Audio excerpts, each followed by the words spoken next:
case analysis is 25%. So, para aware po tayo, ano, yung panggagalingan ng inyong final grade. Okay? Yan po. 25, 35, 15, and 25. The 25% that is collaborative. So, you have your groupings. Yan yung magiging final output din. Okay, so today we will have this review. Sabi ko nga, madali na lang ito, magiging madali sa inyo since fresh pa, last year first sem about petrophysics. And in this chapter, we're going to discuss again those petrophysical concepts, lahat po ng ating properties, na po ng ating rock and fluid properties. Kindly open po ng ating mga camera. So, nakikita ko kayo na may assurance din na may kausap ako. And once na chachapi ako, let me know po. Okay, so as you can see here in our presentation, again, reservoir rocks and reservoir properties. So these are the petrophysical concepts. And we all know that most of our oil and gas or our hydrocarbon produced today are extracted from that pore spaces within our reservoir rocks. And pag sinabi po natin reservoir rocks, common po yan yung ating sandstone, our limestones, and dolomites. So these three are the most common reservoir rock. So in terms of volume of our oil or gas within that given portion of that reservoir, that is determined by the product of the rock's porosity and the hydrocarbon saturation. Meaning, kung ano man meron ng ating or amount of that hydrocarbon entrapped within that reservoir, we can determine that through this porosity and the hydrocarbon saturation. So to estimate the total reserves as petroleum engineers, yun ang nilulook forward natin, knowing the total reserves that is possible na pwede nating ma-extract. And also to assess that commercial viability of our hydrocarbon accumulation. So it is essential to us to consider not only the porosity and that hydrocarbon saturation, but also the volume of that formation that contains this hydrocarbon. Kasi pag sinabi nating porosity lang, usually po, we are referring to that total porosity. And take note, hindi po lahat ng ating pore space ng ating pore spaces within the rock reservoir occupied by these hydrocarbons. So in that sense, this requires a detailed knowledge of that reservoir thickness and area.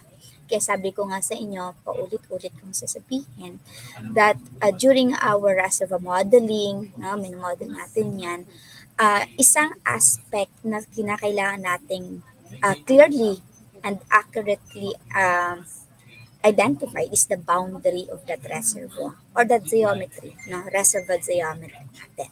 So the thickness and that area. So furthermore, aside from that, sa mga binanggit ko, to evaluate the reservoir producibility.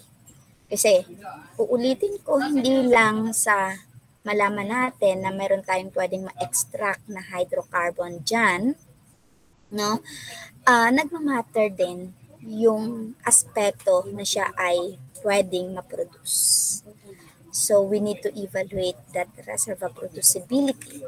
So in that aspect, understanding how easily fluids can flow through the rock's pore system is crucial. So sa binabanggit kong ito, hindi na lang po porosity, but also the permeability, which is another rock property natin. And this property, known as this permeability, depends on the interconnection of that pores within the rock. Tatandaan natin, di ba? Kaya sabi ko nga, there are rocks, reservoir rocks, na porous siya, but not good in terms of permeability. Diba? So, lalo na yung ating mga unconventional type of reservoir. No? So, they're capable enough to hold that fluids, that hydrocarbon, yet in terms of its producibility, may kahirapan po. So, doon na papasok ito yung ating permeability as one of this rock property na may kinalaman, no? Siya yung magdidikta sa ating fluid flow through that pore system natin. And it is crucial na po. And that permeability is greatly dependent on the interconnection of these pores. Kasi masasabi lang po natin na ang ating reservoir rock is permeable enough or high permeability kung ang kanyang pore spaces po, yung pores within that rock are interconnected. Sinasabi natin open communication ng ating pore system. Thus, na po, these key petrophysical parameters for reservoir evaluation, no, not only porosity, it includes the fluid type, hydrocarbon saturation, thickness, ano pa ba yung mga nabanggit natin kanina, area, and of course, this permeability. Malamig. Or ako lang nilalamig ng gusto. Sorry.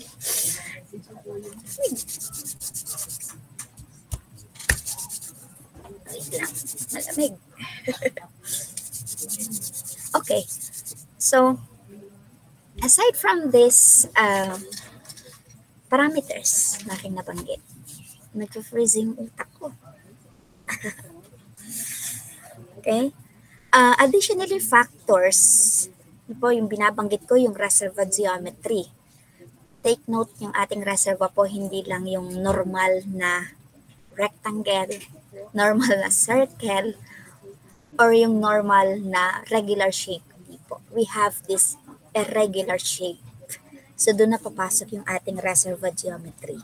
Ano? So, additional, andyan po yung ating formation temperature and of course, the pressure, no, na meron ng ating reservoir and the lithology. When we say lithology, in every depth, pwede po yung magbago.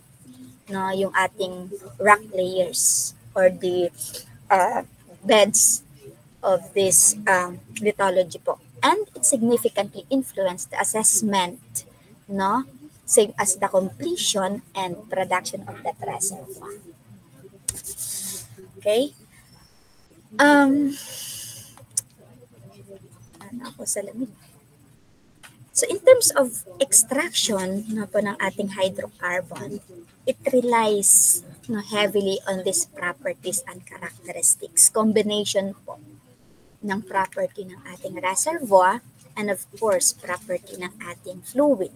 Na it's a combination of these two which serve na po. So lahat ng ito yung na-entrap na hydrocarbon sa ating reservoir rock na po will serve as the natural storage space for that hydrocarbon. And sabi nga natin, binanggit ko na kanina, these reservoirs are primarily composed of porous rocks like the sandstone, limestone. Ito po yung common nating mga reservoir rocks where oil and gas na po accumulate in the tiny pore spaces natin. So for the quantity or the volume of this hydrocarbon present in a given volume of these rocks, no, of these reservoir rocks, depends largely on two factors. Ano ba yung two factors na yun? Kahapon, or yung last meeting natin, na tinanong ko kayo isa-isa. So, first factor, porosity. Which, this porosity, kung makikita natin, na po, like sponge, porosity indicates the storage capacity of the rock. Kaya nga, siya yung pwedeng sumagot sa tanong natin, how much space is available in that rock or within that reservoir rock natin. So, yan po yung ating porosity as one of this key property ng ating reservoir. How much space is available in the rock. Initially, yun yung ating kinakailangan. Kung maging nilulook forward na dapat yung ating rock is porous. Na po? So, another factor, no, is the hydrocarbon saturation. Yun yung ating makikita natin within that reservoir rock. No? Meron tayo mga pores na nandyan. Hindi lahat occupied ng ating hydrocarbon. So this hydrocarbon saturation or the S sub T natin, the total saturation, fluid saturation, denotes na po the proportion of the pore spaces occupied, no, these fluids, and can answer the question which volume fraction of the pore space is occupied by oil or gas and water. Specifically po, kaya nating ma-identify how much volume is occupied by this water, by oil or gas within that rock, within that reservoir rock natin. So as you can see, pag yan ay ang ating dito sa ating presentation, makikita natin na po, pag aquifer yan, familiar naman kayo pag sinabi natin aquifer, mainly water, ano po yan ang lalaman ng ating aquifer. So kung ating titingnan dyan, water saturation yan, mataas. Ano po, mataas ang kanyang water saturation for that depth. Na. So, ito pong dalawang ito, sabi ko nga, these two factors, no, nakadepende sa dalawang ito, yung quantity ng hydrocarbon present, no, in a given reservoir natin. So,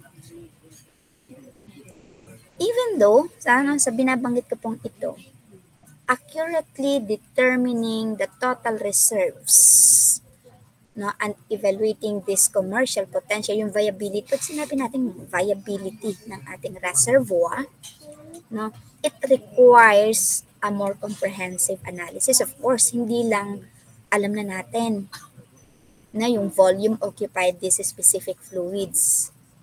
Okay na yon. Marami pa po tayong titinang factor, no? Katulad ng how is these fluids can migrate through the reservoir rock, no? Which is, yan ay referring to the permeability natin, di ba? Which that property can address, no, the question at what rate, no? At what rate fluid can be produced. Diyan po nakasalalay na po kung gaano kadali natin ma-produce. Diyan natin din ma-establish, no, during primary recovery, ilang percentage kaya na pwede natin gamitin. No, yung possible natin ma-recover, no, from the total initial in place, hydrocarbon in place. Within that, no, given that property, kaya nating ma-estimate during primary recovery, we can estimate the possible volume po na pwedeng ma-recover during that stage. Na? So, this is crucial factor in assessing the reservoir production or productivity, yung ating permeability. So again, pag sinabi po natin permeability, it greatly dependent on the interconnection of that pores. Na? Siya po yung nagdidikta how readily this hydrocarbon can flow toward these production wells. Kaya nga 'di ba sinasabi ko, nagmamatter po 'yan Yung tinatawag nating knowing if our permeability ba, meron ba ang permeability horizontal, vertical, it's a mix, or may heterogeneous man tayo, dapat alam natin. Kasi ang goal natin during well placement natin, sa well completion natin, no, at saka yung sa well placement natin, yung flow ng ating hydrocarbon must be, no, towards that production wells. At alam mo din kung saan mo ipi-place yung iyong injection wells. Lastly, no, is what fluid type in there. And pwede po yung masagot through the chemical composition natin. No? Is it oil ba? Is it gas or water? So, kaya nang ma-determine katulad ng knowing the resistivity ng ating the true resistivity within that formation, kaya nating matukoy kung siya oil, gas, or water. Questions po?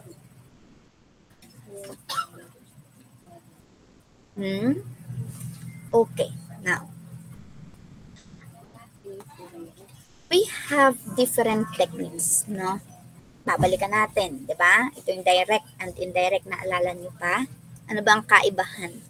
The main difference of this direct and indirect technique. Sige nga. Okay, Villanueva. Ma'am, doon po sa direct, mas ano po ang kanya pong information base mas accurate po compare po dun sa indirect po na samples. Thank you. In terms of accuracy, baka kasi ibig mong sabihin na in terms of kasi kung ang pag-uusapan naman accuracy or ng ating measurement, pwede both of this, direct and indirect po, ay maaasahan naman natin. Parang tinutukoy ni Mr. Villanueva is that sa direct kasi, nagkakaroon tayo ng extraction ng sample mismo, representative of that rock na meron tayo sa ilalim, sa subsurface natin. Unlike sa indirect, hindi na po natin kinakailangan ng rock samples. No? Any idea pa po? Rose? Yung direct measurement comes from the extracted core samples po from the subsurface reservoir during daily nga po, sabi niyo po, and analyzing them in specialized core laboratories po. Then, ang indirect naman po, it involves of using well logs po, which are continuous recordings of physical properties made while drilling or after the well has been completed po. Ayun. Isang dalawa, unang-una, yung direct point information lang po ang kanya na ibibigay. Pag sinabi natin point information, kasi siya ay representative lang, di ba? Kumuha ka katulad sa ating core samples, di ba? Sa coring process natin, you need to identify the depth of interest mo kung saan ka kukuha ng iyong core samples. And that core samples na ma-acquire mo, yun na po yung magiging representative of that certain depth natin. So that is point information, representing the properties of that reservoir at specific depth and location. Unlike sa ating indirect, and that indirect using well logs na po. So ito yung continuous kasi from zero, from top to bottom, as long as niraran mo ang iyong tool, nakakapag-record po siya. That is continuous. Yan ang isa sa kaiba ng dalawa na po. Sa direct, we need to get these samples. Kailangan tayo may extraction of that rock. Even sa drill cuttings. No? Sa ating drill cuttings kasi that also a direct measurement. Kaya nga lang per depth siya. No? Kasi may rock sample ka din nun which is your cuttings. Diba? When we say cuttings, that is a rock na fragments of rocks na na-retrieve mo, na-recover mo during your drilling process. So, pwede natin yung ma-analyze din sa laboratory. Parehas din sa core sample. Na po, which is using cuttings, that is also a direct no technique. Kasi meron kang rock sample. So, but then, again, point information lang ulit siya. Kasi it only represents specific depth and location. No? And i-analyze natin yun sa ating laboratory. Po. Kaya tinawag siyang direct measurement in a sense na kukuha ka ng tipak ng iyong rock within that subsurface. Yun lang po na nasabi natin. Pero, hindi natin kayang makuha yung result or yung accurate, for example, ang porosity. Pagkuha mo ng iyong rock, hindi po doon. Sa sense yung kung paano ka nag-acquire ng data. Nakukuha po natin ang point na yon. Yan. Okay? So, each methods, no, kung inyong maalala, provides a unique insights po into a reservoir properties. And during formation evaluation, no, or this analysis of this data, ginagamit po natin ito parehas. Combination of these techniques, ginagamit po natin yan. Ano po? So, for example, sa ating direct measurement on core samples, using these core samples natin, na po, diba, involve a laboratory techniques natin, kaya nating ma-determine yung ating properties such porosity, permeability, yung ating mga grain density, even the fluid saturation, pwede rin po nating ma-determine through this direct measurement, katulad po ng ating porosity. Typically, gumagamit po tayo ng method sa laboratory ng tinatawag nating helium porosimetry. Diba? Any idea po about this helium porosimetry? Ito po pag sa laboratory, nag-i-inject tayo ng helium gas sa ating mga core samples and then measuring that volume of gas that can be stored, no, within that pore spaces. Yun po yung nagre-represent ngayon ng porosity natin. That is an example of this direct measurement using core sample. Another one po yung ating permeability. Paano ba yan ina-assess sa ating mga laboratory? No? Pwede nating paggamitan yan ng through steady state or unsteady state fluid flow experiments natin. Kung saan na po yung ating fluid, gagamit po tayo ng specific fluid yan, magpapass through siya sa ating mga core sample to measure that ability to transmit na po ng ating fluids under different pressures.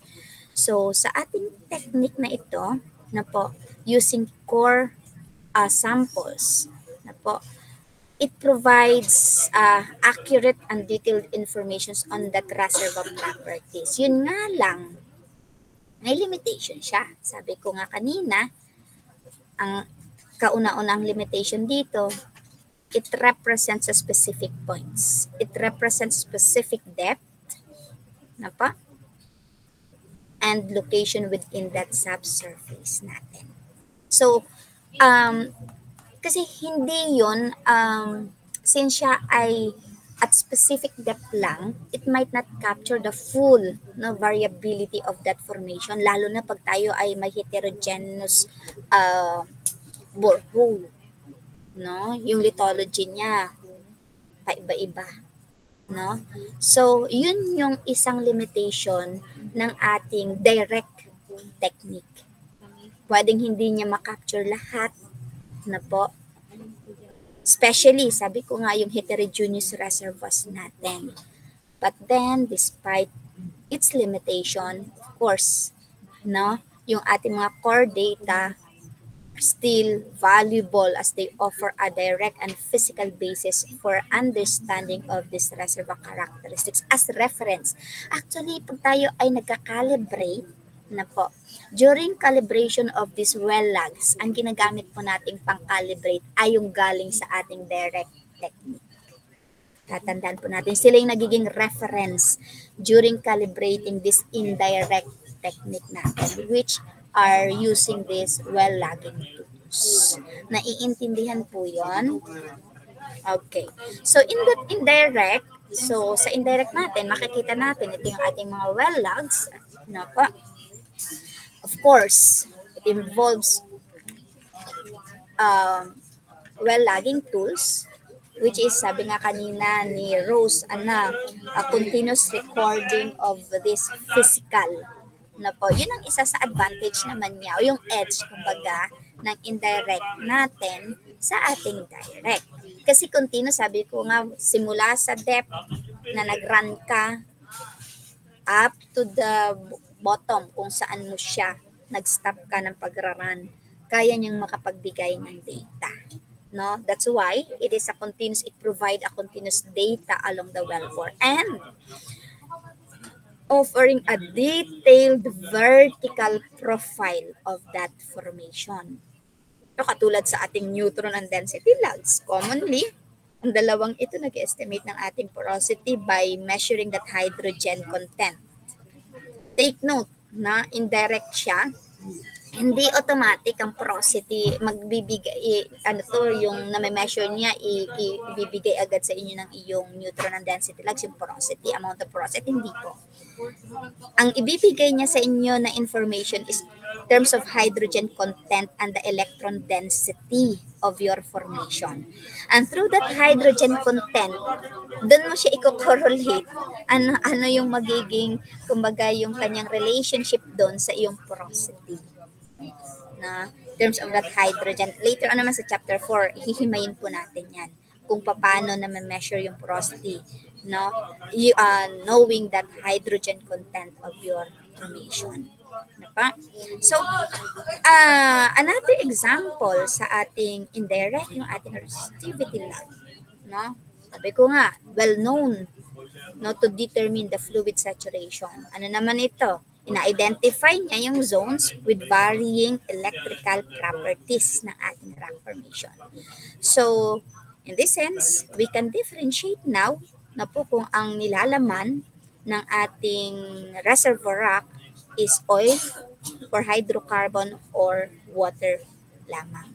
Na po. So, all these logs, as you can see na po, do not directly measure the reservoir properties like ng aking mga nabanggit ng porosity, ng permeability. Hindi po nila direktang na-measure ito. Instead, no, sa katulad ng mga binanggit kong example, they record the physical properties na po. And later on, tayo yon yung mag-i-interpret and transform that raw data into a meaningful one, into a meaningful reservoir characteristics. Kaya we should knowledgeable enough to interpret. Kasi sa atin po nakasalalay, yung raw data na ibibigay, kumbaga, o sige, bibigyan kita, parang pre-provide niya lang, ikaw nang bahalang mag-transform yan to a useful one. So ito po yung interpretation process ng ating mga logs, often termed as also called as log calibration, no? So involves na mga correlation,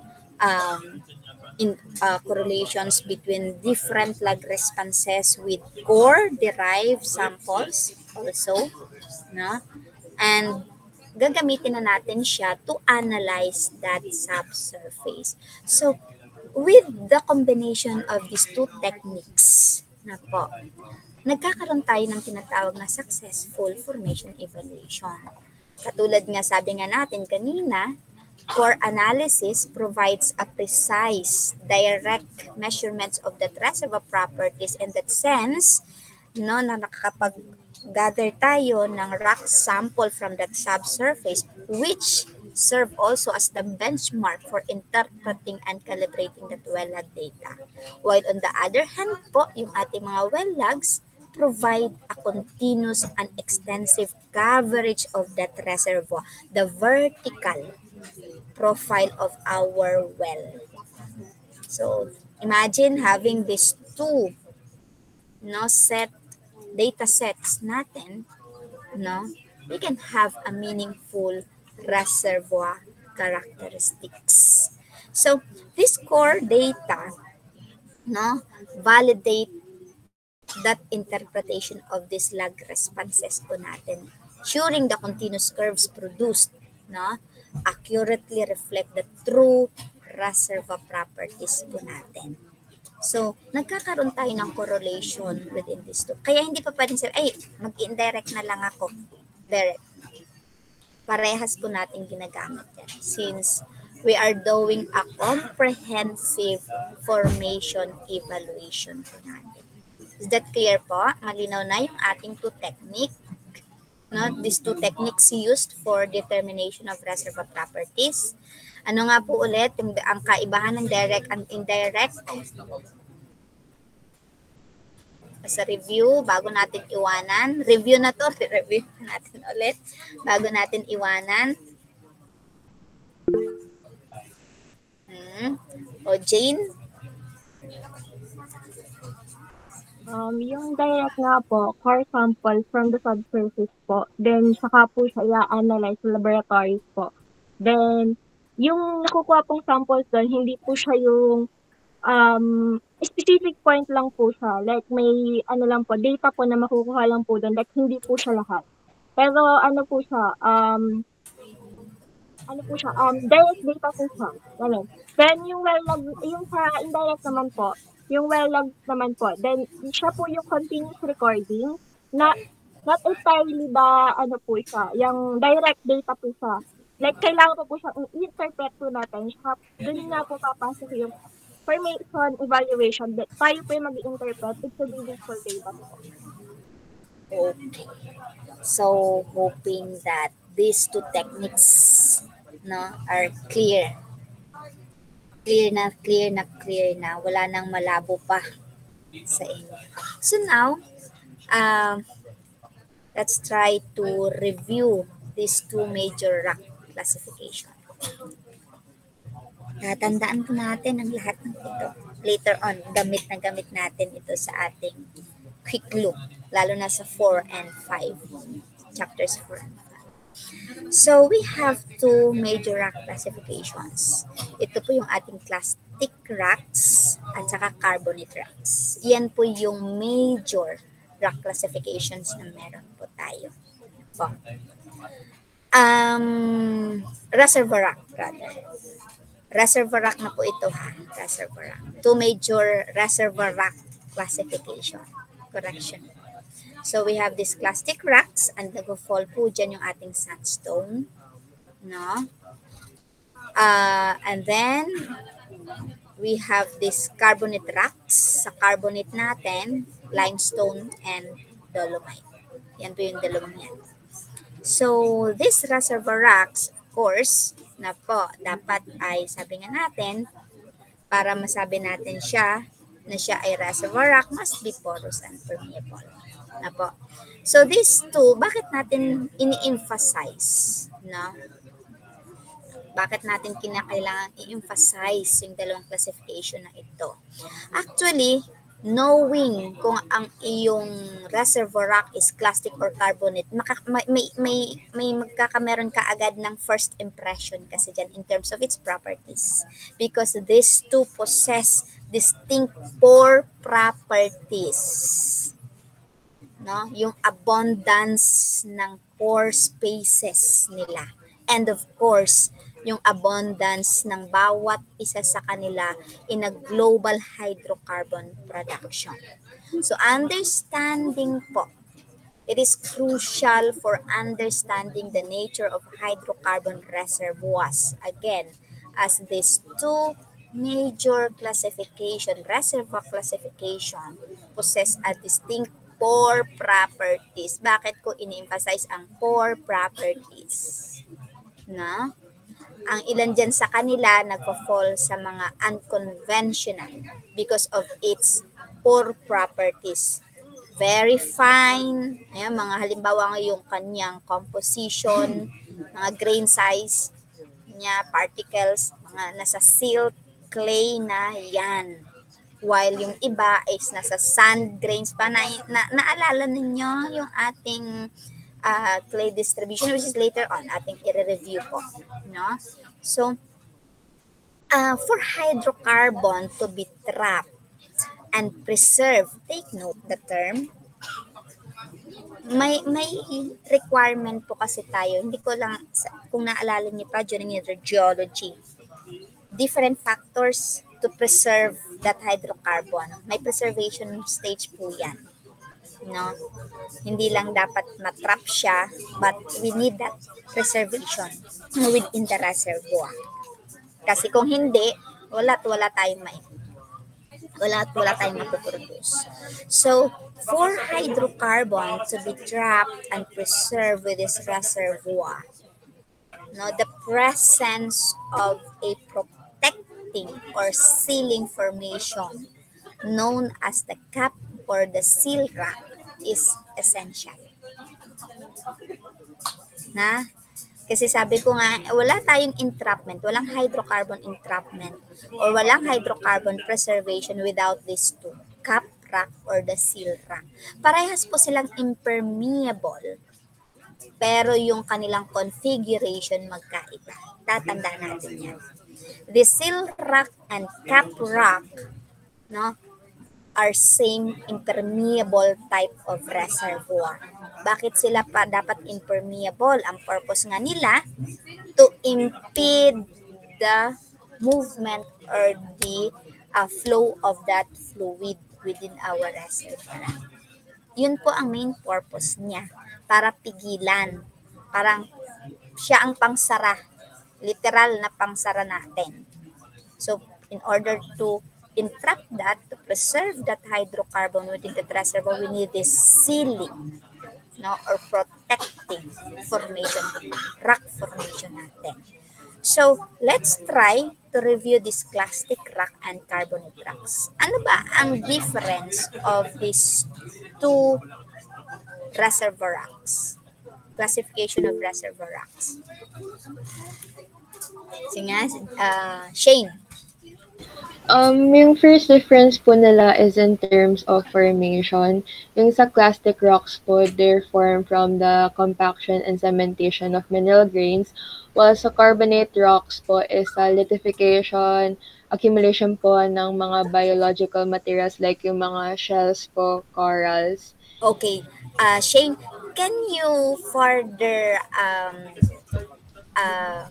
explain, just short explanation, pag sinabi ba natin compaction and cementation, ano bang kaibahan ng compaction and cementation from lithification? Para ma-refresh lang sa kanila, since yun ang isa, during formation, yun ang isa nila, or the distinct, difference kung bakit sila nagkaroon ng ganyang pore space because of that formation. Sige nga, enlighten us. Yung compaction and cementation po, nagpe-press together po yung rocks and nagbabind po siya together. While in lithification naman po, meron pong involvement ng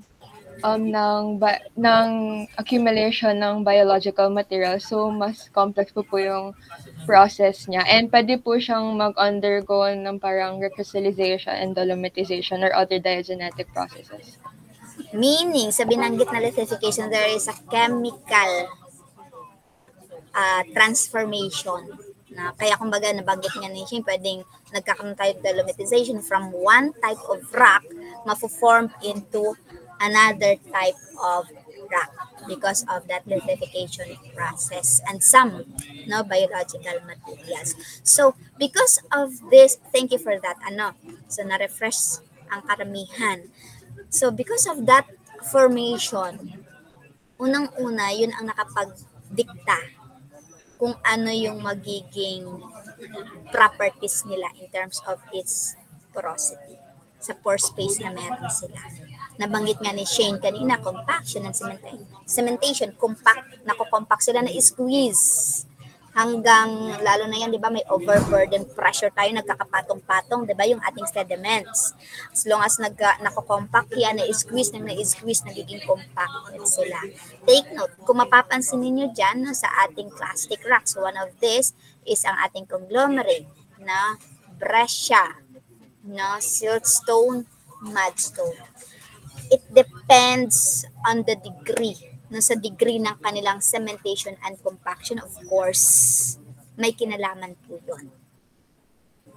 Sa kinahihinatnan ng kanilang mineral grains, And this formation na po, of course, ito yung grains niya are transported by wind, yung ating mga transporting agents. Naalala niyo pa po yung ating mga transporting agents such as rivers or wind, water, ice, no? And yung ating depositional environment, yung mga lacustrine, fluvial, alluvial, na so may influence po ang lahat ng yon, from the process how this sediments being formed into rocks, no? And then yung transporting agent niya plus yung kanyang depositional environment. For example, sa sandstone natin, since sandstone are among the most common or the prevalent reservoir rocks because of its favorable porosity and permeability characteristics. Yung kanyang, kung yung titingnan dyan, no, nagre-range, no, yung kanyang porosity from 5 to 30%, which is high. Mataas po ang 30%. While its permeability can vary significantly, of course, katulad ng other factors na kinakailangan natin, sorting, yung degree of cementation. Kung siya halimbawa ay well-sorted, coarse-grained sandstone, magkakameron tayo ng high porosity and permeability, which making this sandstone as excellent reservoir for hydrocarbon natin. Diba? So, marami pong factors, no, governing these properties, especially yung ating pore space natin. So, this reservoir quality, yung mga binabanggit natin, can be affected by these diagenetic processes. Ano bang diagenetic processes natin? Yung binanggit ni Shane kanina na compaction and cementation are both diagenetic processes po, which may reduce pore space and its connectivity. Katulad po sa ating cementation, ano ang result ng ating cementation? Commonly, cementation results low permeability. Binabawasan niya, nire-reduce niya yung interconnection between your pore spaces. Same as sa compaction, halos ganun din. So, ito po yung ating sandstone as reservoir. Generally speaking, na po, they have easy, no, mas, easier to predict and explore compared to carbonates natin. Compared po sa ating mga carbonates. As their depositional environments or properties are more consistent compared sa carbonate na pa. So, let's try to look at sa ating carbonate rock as another major reservoir rock classification, which is kanina nga nabanggit din ni Shane. Ito yung ating dolomitization process, so including our limestone and dolomites as examples of this carbonate reservoir rocks natin, and yung kanilang formation, no, through accumulation and nitrification of these biological materials katulad ng ating mga shells. Dito naman, because of this kind of formation ng ating sediments, no, and ang transformation po nito ay geological time ang pinag-uusapan natin. Tinanggal ko sa kanila.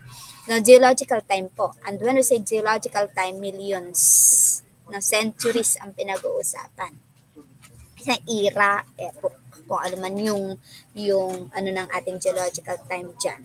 So, nag-change po yan, katulad ng solidification natin. No po?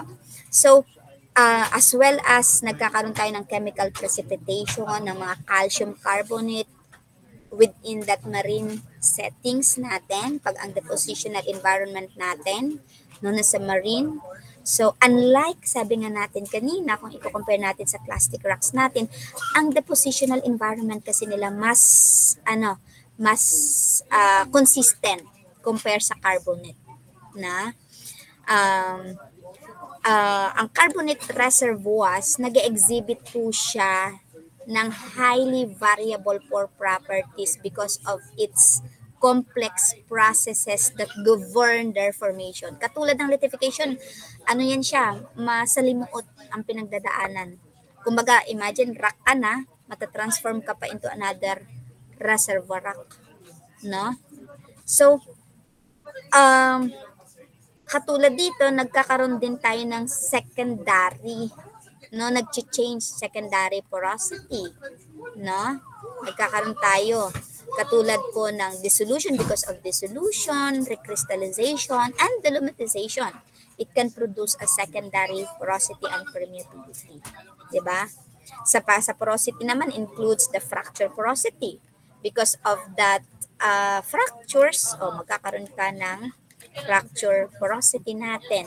Same as baggy, mga intergranular, intragranular. So, masalimuot yung transformation ng carbonate rocks compared sa clastic rocks. Kaya, they possess also more complex properties compared to the clastic reservoir rocks. Ano pa? So, these carbonate rocks tend to have more heterogeneous pore networks. Kaya sabi ko nga kanina, pag alam nyo agad, no, nagbibigay agad yan ng first impression kasi, yung aking reservoir is a clastic rock. Medyo, okay, hindi siya ganun kahirap i-handle. Remind nyo po sa akin kung tayo ay time na natin. Okay? Compare sa carbonate rocks, expect nyo na kung sakit sa ulo yan, posible, i-prepare nyo na. Heterogeneous ang properties niyan. Paiba-iba. Sala sa init, sala sa lamig. Kumbaga, mainitin ang bait. So, yun ang isa sa pwede agad nating mai-feed sa atin na information, na so while yung kanyang porosity can be similar to our clastic rocks katulad sa sandstone, pero yung permeability na often more variable. Dito lagi sa permeability, more heterogeneous ang ating carbonate rocks compared sa plastic rocks. And also, yung mas resilient din po kasi yung, kumbaga, in terms of deformation, yung ating mga plastic compared sa carbonate. So, pero syempre, as in terms of abundance, yung ating carbonate rock, abundant siya. Globally, no? Abundant siya. So, because despite, no, ganun siya ka-complex, still, our carbonate reservoir hold a significant portion of the world's hydrocarbon reserves, including po dyan sa Middle East natin. Most productive oil fields are carbonate reservoir rocks and makes them critically important, of course, in a global hydrocarbon production natin. Questions po? Ipahapyawan ko na lang before we end this discussion. Sakat rock and sealing rock, nabanggit ko na sa inyo kanina, it must be impermeable layer, diba? And typically, ano ba yung mga impermeable type of rock? Shale, anhydrite, or salt. Kaya sabi ko nga during your interpretation, no, sa ating mga well logs, as long as may nakita kang diapers or salt dome, isa yan sa hint, pag ikaw ay may salt dome, na may nag-exist dyan na reservoir rock. Because salt dome is a good cap rock or sealing rock natin. It can provides a barrier that seals off the pore spaces po, which is enabling for the formation of more economically viable hydrocarbon accumulations. Tatandaan natin, without an effective cap rock or seal rock, no, hydrocarbons would escape to the surface. Magkakaroon na yung mga leak-off natin or yung magkakaroon tayo ng tractive zone lang natin, no? Wala tayong maiatatrap dyan kasi walang effective sealing or protecting rock natin. So, the integrity and effectiveness of this sealing rock natin, no, are vital as the properties of the reservoir rock. Kung ang hinahanap natin sa reservoir, dapat siya ay porous and permeable, dapat ang ating caprock or the sealing rock kabaliktaran. No, impermeable, no, for us to have a successful exploration and development of that oil and gas fields. So in summary, ito yung ating clastic rocks like sandstone, conglomerate, breccia, no, generally more predictable and consistent in the reservoir properties compared to our carbonate rocks such as limestone and dolomites that are characterized by their complex and heterogeneous nature. Na po? But then, both this type of rocks, reservoir rocks, of course, has a vital role in our oil and gas industry. No, the reservoir characteristics combined with the presence of this sealing formation or this caprock, no, can determine the success of our exploration and production. So pakakatandaan natin itong two major reservoir rock classification po natin. Questions? Questions? None? Sure? Okay na? Review na lang po ito. Okay. So, it's already time. Hanggang 10 lang tayo na. Yes po, ma'am. Okay, sige. We will continue this review next meeting. Be ready for a sort of recitation, no, sa ating face-to-face and a short kind of exercises. Okay? So, see you next week. Be ready. You may leave now. Thank you po, ma'am. Thank you po, ma'am.